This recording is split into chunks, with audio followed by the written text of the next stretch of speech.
Hello, Nadeem صاحب میں دلبر بول رہا ہوں. ہاں بولو. دلبر بولو. میں آپ سے کچھ پوچھنا چاہ رہا ہوں، اگر آپ مناسب سمجھے تو جواب دیں. میری نوبت دوں گا.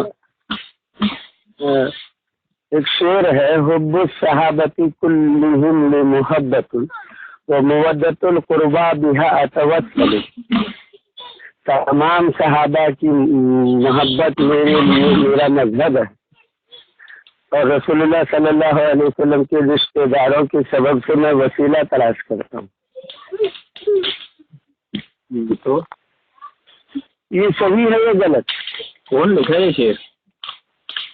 لکھنے والا چھوڑو نا بھائی، کوئی. ہاں تو اس کو لاؤ نا میرے سامنے، اس سے پوچھوں گا نا. ابن تیمیہ نے لکھا ہے. ہاں تو ابن تیمیہ نے لکھا ہے، جس کو تم لوگ اپنا گرو گھنٹال مانتے. بولو. ہاں، وہ انہوں نے تمہیں گرو گھنٹال ثابت کی وسیلے تھے.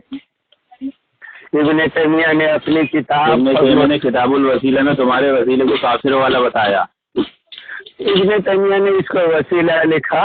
ہاں اور لکھا ہے، بولا پرابلم ہے. یہ مشرک ہے یا نہیں؟ نہیں بالکل نہیں. ابن تیمیہ نے لکھے تو بالکل نہیں. بریلوی لکھے گا تو مشرک ہے. اچھا، تو تمہارے نزدیک یہ کیونکہ نیتوں کا فرق ہو جاتا ہے.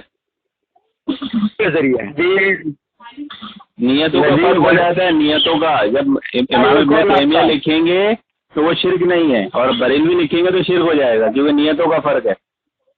یہ کال آپ کا وائس ریکارڈ ہو رہا ہے. تو یہ کوئی بہت بریکنگ نیوز ہے کیا؟ میرے پاس سارے کال ریکارڈ ہوتے ہیں. ابھی یہ حالت کے جن کیوں جائے گا؟ سنو، کسی چیز کو اگر وہ تیرا باپ لکھے ابن تیمیہ تو وہ صحیح ہو جائے گا. ہاں، اور ہم لکھے تو خراب رہے گا. ہاں، اولاد کے. کیونکہ نیتوں